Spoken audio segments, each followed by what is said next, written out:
सच की आवाज़ सबीना के साथ में आप सभी का बहुत बहुत स्वागत है। इस पॉडकास्ट में हमारे साथ हर बार एक खास मेहमान होते हैं जो कि अपने क्षेत्र में माहिर होते हैं।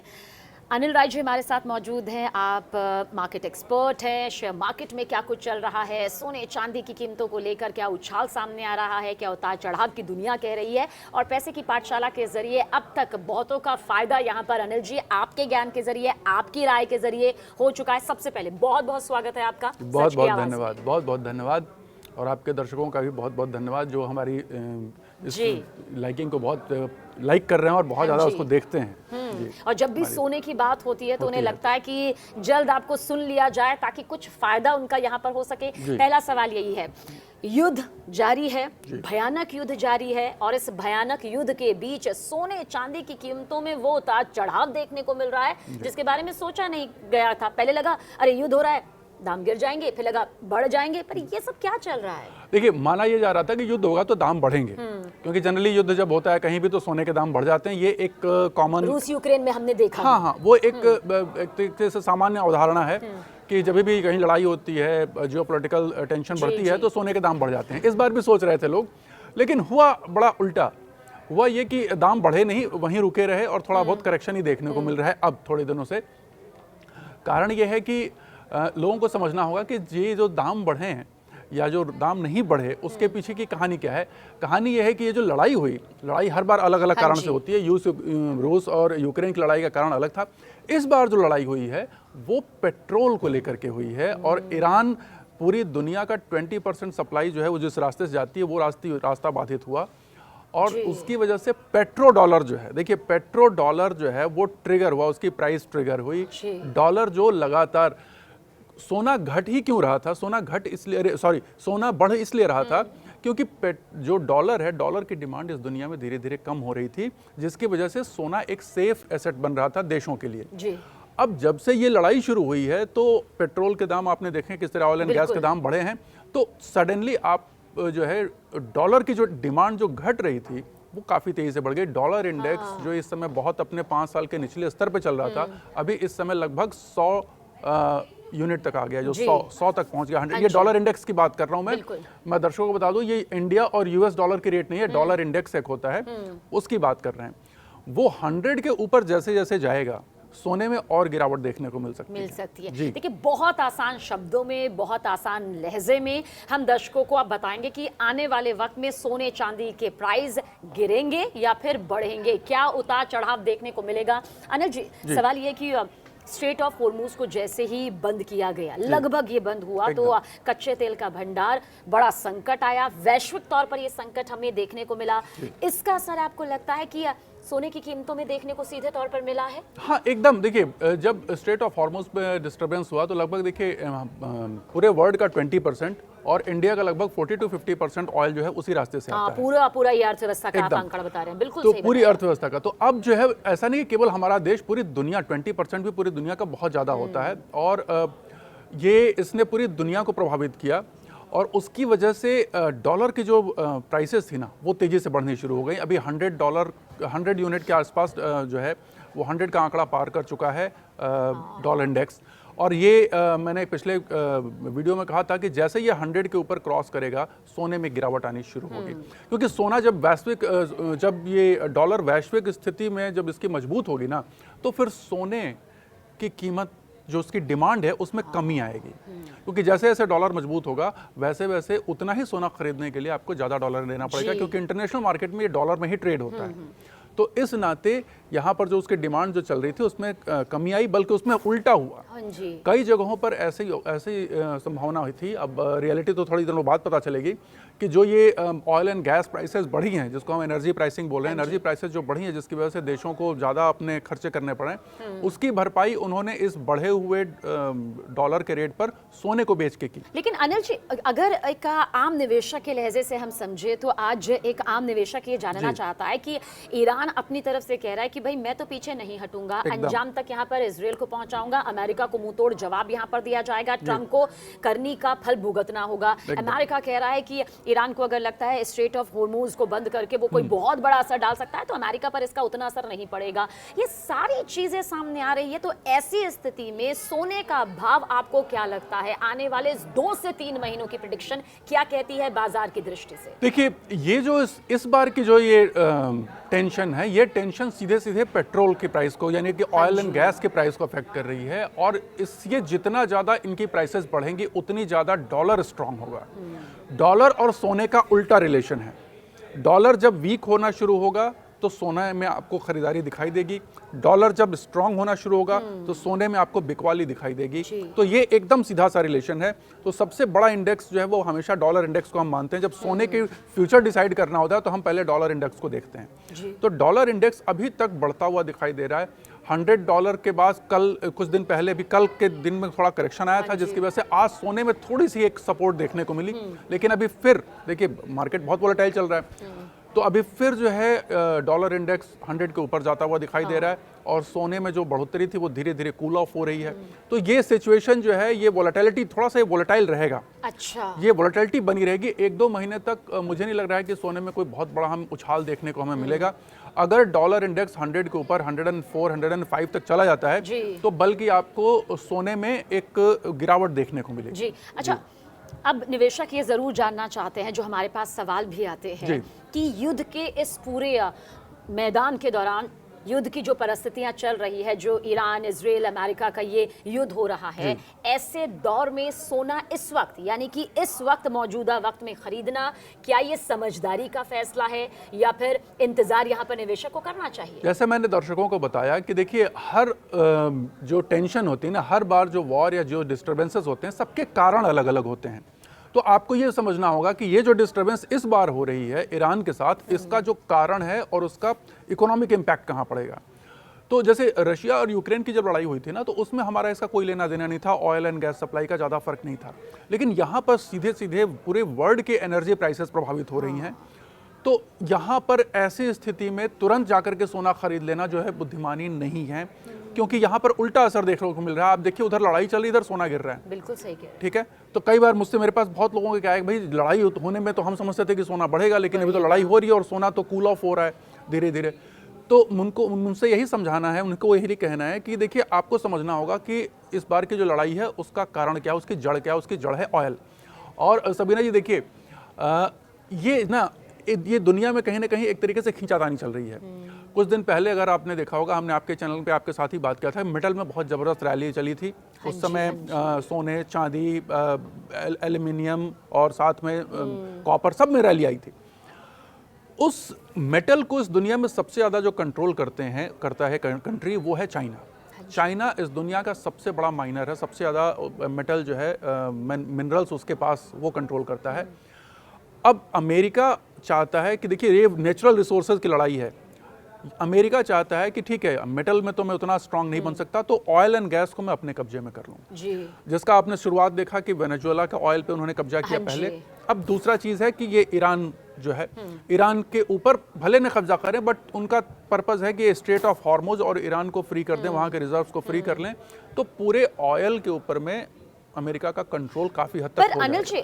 अभी तो फिलहाल जो स्थितियां नजर आ रही हैं उसके हिसाब से साफ ये संकेत मिल रहे हैं कि ईरान स्ट्रेट ऑफ हॉर्मुज खोलने वाला नहीं है। उसने साफ कर दिया है कि पास आकर दिखाओ, हम आग के गोले में तब्दील कर देंगे आपके जहाज को। अमेरिकी राष्ट्रपति डोनाल्ड ट्रंप कह रहे हैं कि कंपनीज को वहां से गुजरना चाहिए, हमने तो उसकी नौसेना, वायुसेना सबको ध्वस्त कर दिया है। ईरान कह रहा है कि हम अब भी वैसे ही हैं, कम से कम 10 साल तक युद्ध लड़ सकते हैं। आपको लगता है इसका असर भी सोने की उस कीमत पर पड़ेगा जिसका जिक्र इस वक्त किया जा रहा है? एकदम। देखिए, अगर अमेरिका इसमें, जैसे कि अमेरिका भी हम बात कर रहे थे, अमेरिका ने अब नेटो जो कंट्रीज हैं उनको बोला है कि आप लोग भी ज्वाइन करो हमारे इस वॉर को, क्योंकि अमेरिका को समझ में आ गया कि इतना आसान नहीं है जितना मैंने समझा था। और ट्रंप तो वैसे ही बड़ बोले हैं, बोल बहुत कुछ देते हैं, करना बहुत पीछे की बात होती है उनकी। मतलब युद्ध शुरू तो कर दिया, लेकिन कहा जा रहा है कि स्ट्रेट ऑफ हॉर्मुज का जो खतरा है वो सोचा ही नहीं डोनाल्ड ट्रंप ने। और वहां पर ईरान अपना कंट्रोल पूरी कोशिश करेगा कि मेरा कंट्रोल ना खोए। वो बहुत ही एक क्रूशियल और पूरे वर्ल्ड की को अफेक्ट करने वाला एरिया है, तो उस पर वो कभी भी अपना कंट्रोल नहीं खोएगा।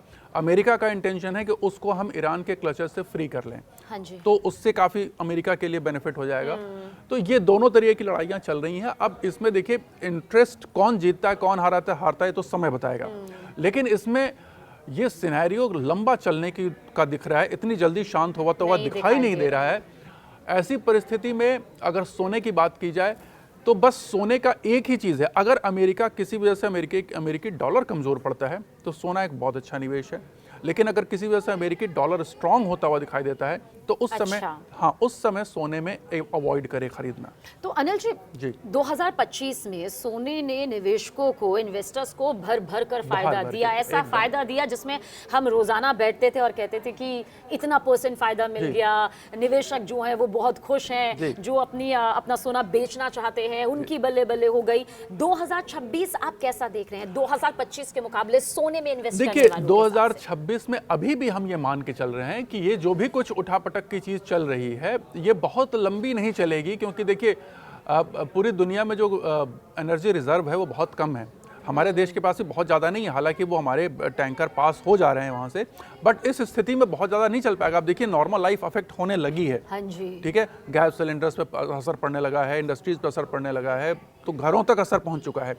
तो ये बहुत लंबा, कोई दुनिया का कोई देश नहीं चाहेगा कि जो भी चल रहा है बहुत लंबा चले। मुझे लग रहा है कि ये अप्रैल मिड तक ये चीज़ें जो भी कुछ हैं रिजॉल्व हो जानी चाहिए। मतलब आपको ये लगता है कि युद्ध खत्म हो जाएगा या बीच का रास्ता निकलेगा, या जो आज जैसी स्थिति नजर आ रही है वैसी नहीं रहेगी? आपस में हो सकता है कि प्रॉक्सी वॉर चलता रहे, बट ये जो खुलेआम लड़ाई चल रही है, सारे रास्ते रुक गए हैं, ऑयल्स वगैरह के रुक गए हैं, वो सब मेरे ख्याल से शुरू हो जाने चाहिए। ट्रंप पर दबाव ज्यादा बढ़ गया, आप इसके पीछे की ये वजह मानते हैं? बहुत ज्यादा दबाव है, क्योंकि नुकसान ईरान का कुछ नहीं है।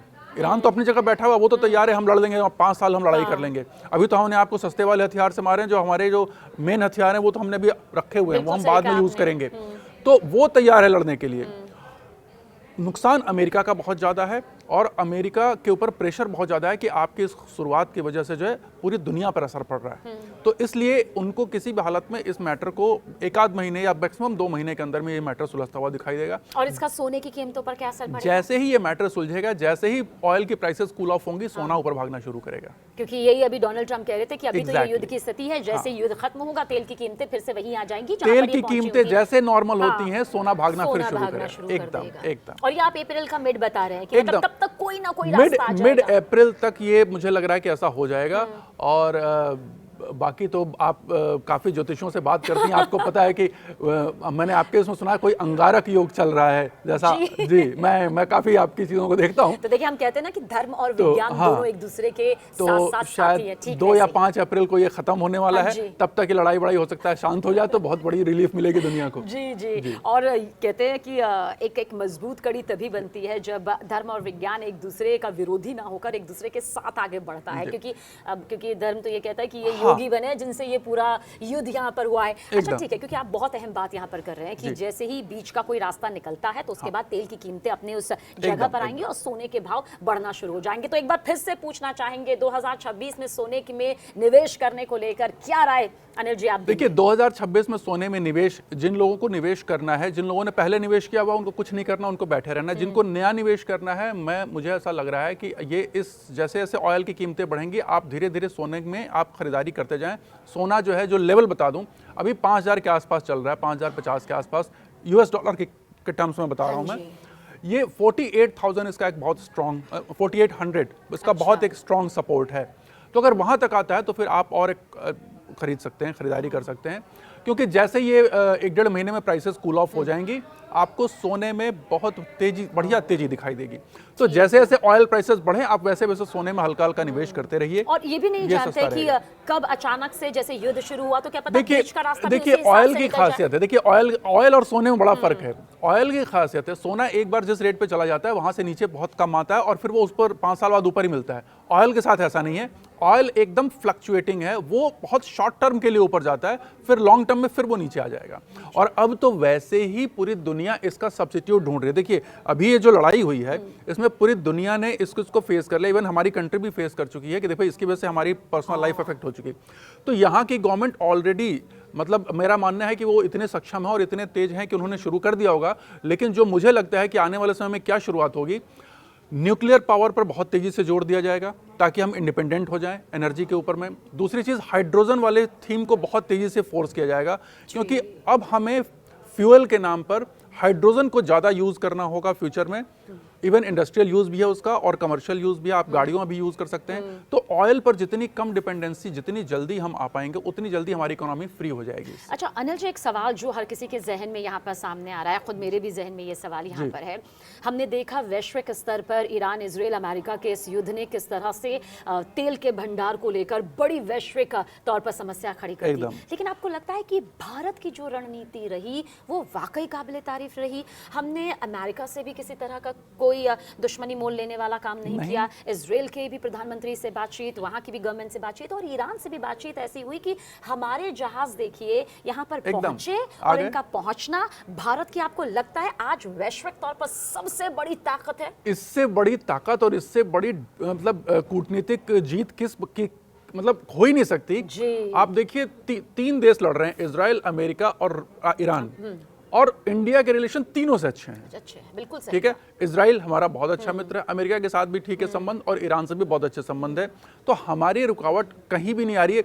आपने देखा होगा कुछ दिनों पहले अकेला, पूरा जब स्पेस क्लियर हो गया था, एयर स्पेस ईरान का, अकेला एयर इंडिया का प्लेन वहां से अपने इंडियन लोगों को लेकर के और आया, और इसके ऊपर बड़ी मतलब सोशल मीडिया में काफी चला कि भाई ये तो केवल एयर इंडिया ही कर सकता है। अकेला प्लेन उस वॉर जोन से होते हुए, और उसको छोड़ने के लिए 2 फाइटर जेट्स उसको छोड़ने के लिए आए सेफली, ताकि इसको कोई नुकसान ना हो। हमारे आज के भारत की तो ताकत ये इस भारत की ताकत है। और साथ में देखिए एक हमारी ही इकोनॉमी है जिस पे बहुत ज़्यादा कोई असर नहीं पड़ रहा है। थोड़े दिनों के डिस्टर्बेंसेस हैं, और बाकी देखिए थोड़ा सा क्या होता है कि आपदा में अवसर लोग ढूंढते हैं। थोड़ी बहुत गैस की प्राइसेस बढ़ी तो कालाबाजारी शुरू हो जाती है। अच्छा, इसी पर ये सवाल था जी। जैसी ये खबर बाहर निकलकर सामने आई कि स्ट्रेट ऑफ हॉर्मुज बंद कर दिया गया है, उसके बाद पैनिक ये आया कि सबने एलपीजी को लेकर और इंडक्शन को लेकर जो तस्वीर यहाँ पर नजर आई। पर आपको लगता है अब क्योंकि वो भंडार हमारे पास इस वक्त मौजूद है, वो अफवाहों पर पूरी तरह से फुल स्टॉप लग गया है, अब स्थिति पूरी तरह से कंट्रोल है, जो थोड़ी बहुत बिगड़ती हुई नजर आई?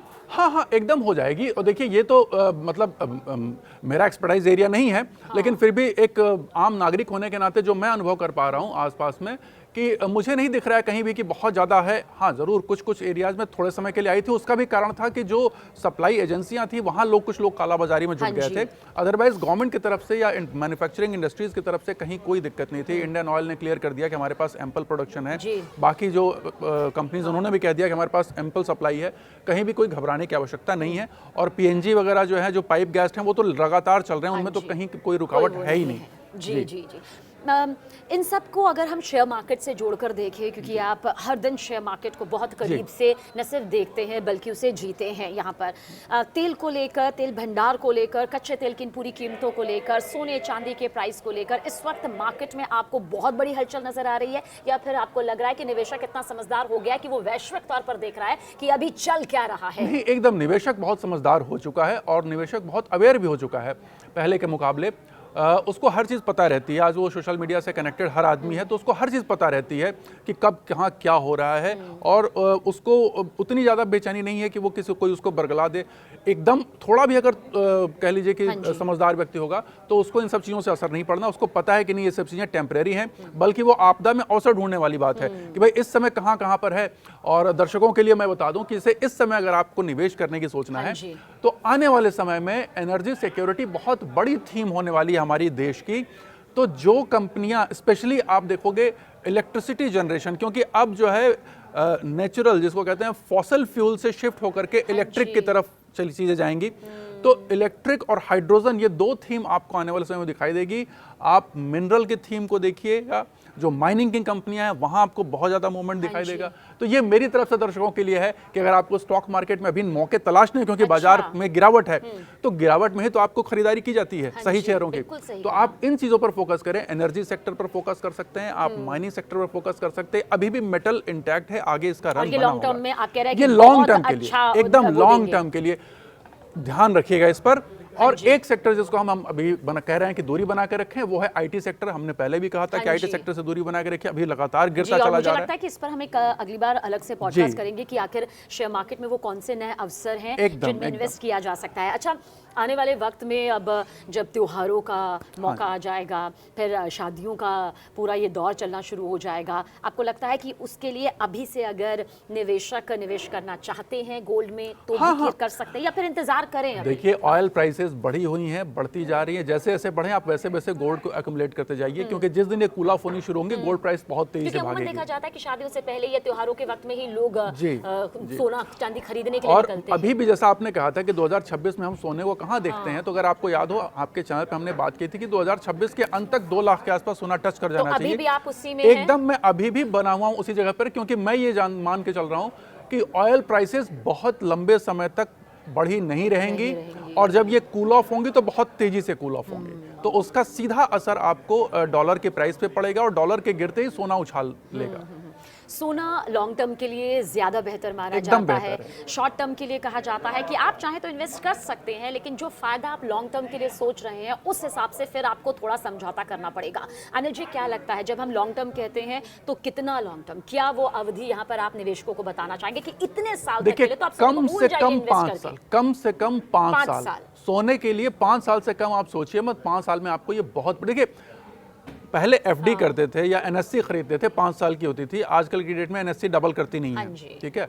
अब मुश्किल से मेरे ख्याल से 40 या 50% के आसपास का कुछ ऐसा मूव आता है, उसमें रिटर्न आता है। आप सोने में 5 साल लगा के देखिए, आपको वो 100% का गेन दे सकती है, ठीक है। और अगर 10 साल और 15 साल करेंगे, 5 साल बाद फिर कहाँ पहुंचेगा ये प्राइस? ये बहुत ज़्यादा बढ़ सकता है। देखिए, सोना अब जैसी सिचुएशन आ गई है, सोने की अवेलेबिलिटी बहुत कम होती जा रही है।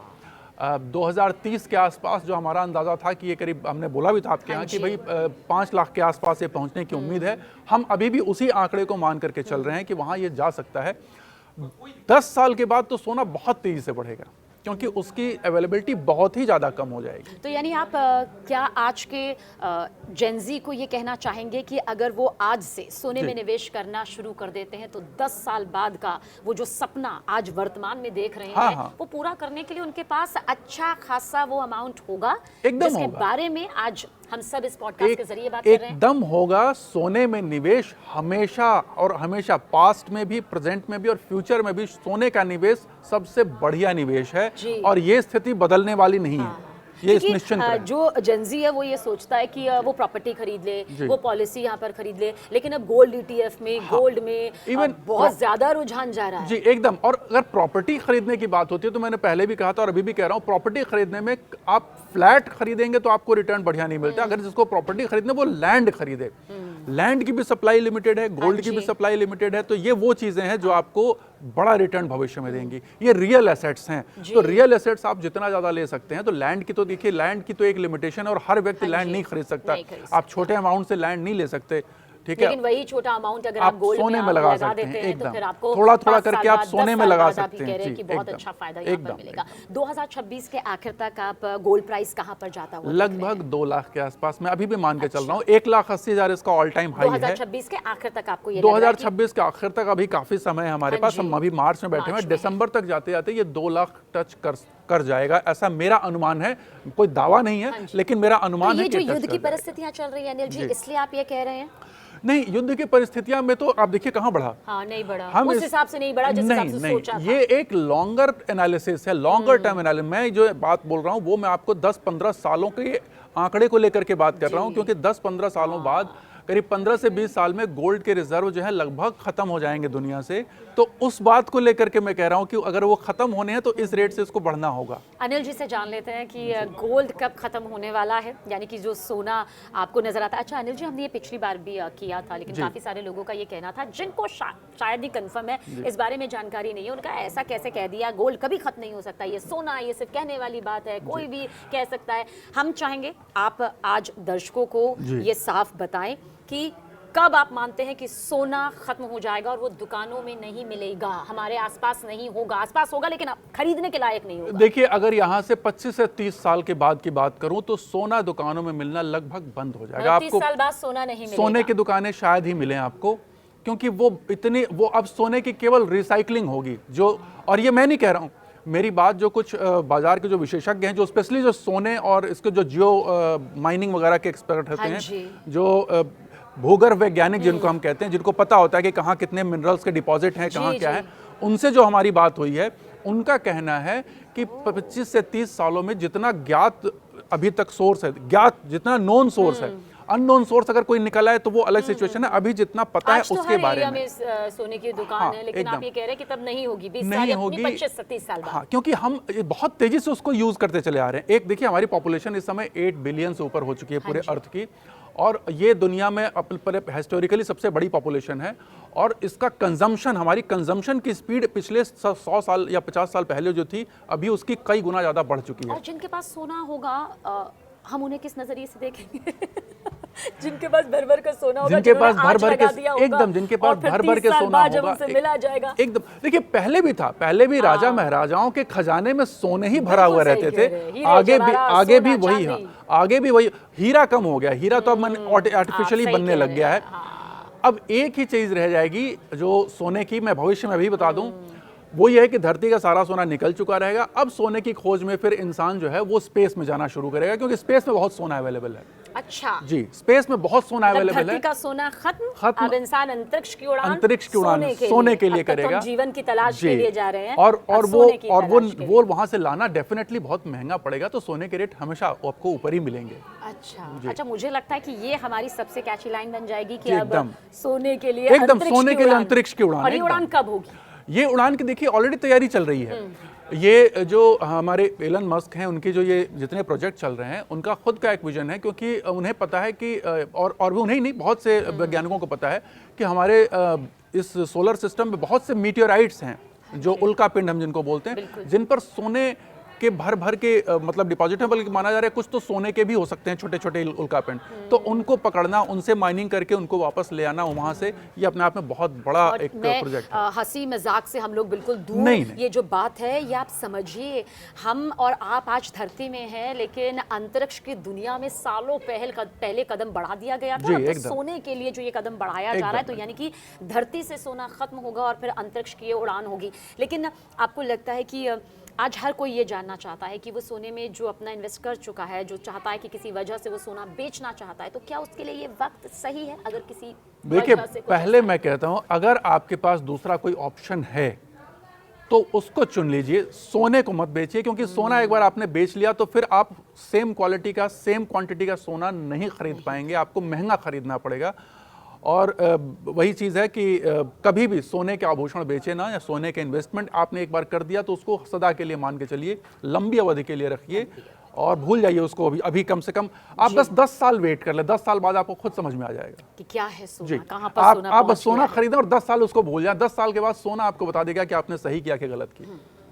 ईरान, इजराइल और अमेरिका के युद्ध पर अगर हम लौटे तो आपको लगता है, क्योंकि आपने एक बहुत अच्छी बात यहाँ पर कही कि ये युद्ध हो सकता है चलता रहे, लेकिन कोई ना कोई बीच का रास्ता ऐसा जरूर निकलेगा जहाँ से ये समझ लिया जाएगा कि स्ट्रेट ऑफ हॉर्मुज को बंद करना या फिर बिना इस रणनीति के लिए युद्ध में कूदना वैश्विक तौर पर कितना ज्यादा संकट। लेकिन एशिया और यूरोप आपको लगता है सबसे ज्यादा इससे इफेक्ट हो रहे हैं, और यही जो प्रभाव सामने आ रहा है वो वैश्विक तौर पर, मतलब मिडिल ईस्ट इस वक्त जल रहा है। एकदम मिडिल ईस्ट जल रहा है। और देखिए, इसका सबसे बड़ा नुकसान जो है ना, आप देखिए मिडिल ईस्ट की कंट्रीज को हो रहा है। दुबई को बहुत सेफ हेवन माना जाता था, और वहाँ रियल एस्टेट को माना जाता था कि सबसे सेफ प्रॉपर्टीज हैं। अभी इस समय वहाँ पर जब अटैक शुरू हुआ, पिछले 50 सालों में उन पर किसी ने अटैक नहीं किया था। 7 स्टार होटल पर हो चुका है, 7 स्टार एकदम हो चुका है, अभी बिल्कुल इंटरनेशनल एयरपोर्ट के पास में हुआ लैंडिंग, ये सब रोकनी पड़ गई। जो एक उनकी सर्टेनिटी थी कि ये तो बहुत सेफ कंट्री है, और उसकी वजह से उनके रियल एस्टेट के प्राइसेस, अब सडनली एक क्रैश देखने को मिल रहा है। जो रियल एस्टेट के जानकार है जिनसे मेरी बात होती है, वो बता रहे हैं कि वहां पर अब कोई लेने को तैयार नहीं है इस समय, जो अनिश्चितता आई है। क्योंकि वहां पे जो बड़े निवेशक थे वो सब वेस्टर्न कंट्रीज के वो लोग थे जो मान के चलते थे कि ये एकदम सेफ जगह है, यहाँ पर हमें किसी तरह कोई दिक्कत नहीं होगी। अब वो उनकी वो धारणा टूट गई है, और इसी का असर मार्केट पर भी पड़ता है। मार्केट पे एकदम, शेयर मार्केट भी पड़ता है, वहाँ के रियल एस्टेट मार्केट भी पड़ रहा है। तो ये सारी चीज़ें जो है वो ठीक नहीं है, और मुझे लग रहा है कि पूरी दुनिया से एक प्रेशर बनेगा कि भाई जैसे भी करके इस मैटर को शांत किया जाए, वरना ये बहुत तरीके से अफेक्ट कर रही हैं चीज़ों को। और आपको लगता है कि क्योंकि जब हम प्राइस का जिक्र करते हैं, सोने का, डॉलर का जिक्र करते हैं, तो जाहिर सी बात है ट्रंप की नीतियां इसमें, अमेरिका की नीतियां सबसे अपना महत्वपूर्ण रोल यहाँ पर निभाती हैं। अभी फिलहाल डोनाल्ड ट्रंप ये कह रहे हैं कि भाई तेल की कीमतें दोबारा से अपने जगह पर आ जाएंगी, जो अभी आपको इतना बढ़ता हुआ नजर आ रहा है, और इसका असर हमने देखा था जब बाजार अच्छे अंक के साथ यहाँ पर खुला था। लेकिन क्या अब निवेशक ये समझ गया है कि ये सिर्फ डोनाल्ड ट्रंप की तरफ से कहा जा रहा है? हकीकत में अभी फिलहाल जमीनी स्तर पर ऐसा नजर नहीं आ रहा कि ईरान कहेगा कि भाई मैं तो हार गया हूं, आपने हमारे सुप्रीम लीडर को मार गिराया है, अब हम डर गए। ये तो बिल्कुल भी देखिए, ईरान ये नहीं कहेगा। ईरान को अगर कंट्रोल करना है तो अमेरिका को भाई ब्रूट फोर्स जिसको बोलते हैं, एकदम फोर्सफुली ब्रूट फोर्स से उसके सारे क्रूशियल स्ट्रेटेजिक लोकेशंस को डिस्ट्रॉय करके, लीडरशिप को डिस्ट्रॉय करके ही उसको कंट्रोल किया जा सकता है, जो कि बहुत आसान नहीं है।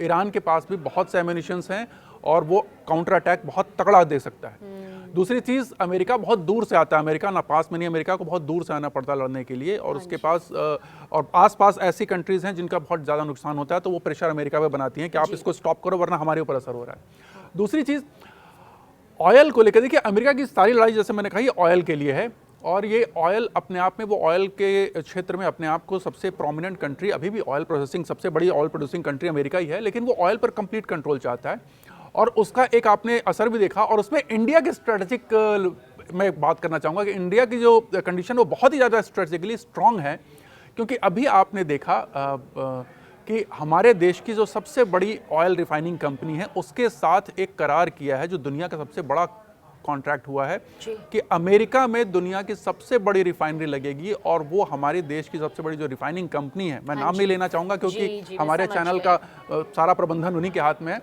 तो वो जाकर के वहाँ पर रिफाइनिंग करेंगी। और तो ये जो रिलेशन बन रहा है, आप इसको केवल इकोनॉमिक्स से मत जोड़िए, एक रिलेशन बन रहा है कि अमेरिका का सबसे बड़ा जो ऑयल रिफाइनिंग कंपनी है वो इंडिया की कंपनी होगी, वो जाकर के बनाएगी, वो उनके लिए करेगी।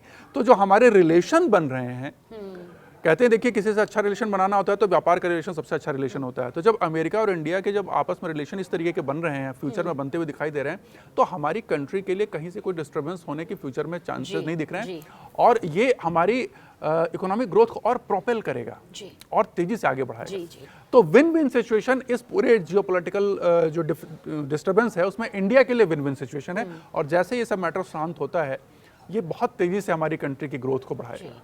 अब बात आपके फायदे की यहाँ पर कर लेते हैं। बहुत जल्द अनिल जी, दर्शकों की डिमांड पर ये सवाल हम पूछना चाहेंगे कि ऐसे कौन से 3 सेक्टर्स इस वक्त आप बताना चाहेंगे जो आपको लगता है कि इस पूरे महायुद्ध के दौरान इन्वेस्टमेंट के पर्पस से बहुत अच्छे हैं शेयर मार्केट के लिहाज से? एनर्जी सेक्टर, पावर सेक्टर, और साथ में अभी कुछ समय के लिए आप मेटल सेक्टर को भी चूज कर सकते हैं। अच्छा, ये 3 सेक्टर आपको लगता है कि अगर इन्वेस्टर्स इसमें अपना कुछ पैसा डालना चाहते हैं तो कर सकते हैं? हाँ, एकदम। गोल्ड के हिसाब से आपको क्या लगता है कि गोल्ड ETF ज़्यादा बेहतर है, डिजिटल ज़्यादा बेहतर है, या फिर उसके बाद आपको लगता है कि गोल्ड बॉन्ड, इस पे ज़्यादा इन्वेस्टमेंट सही रहेगा?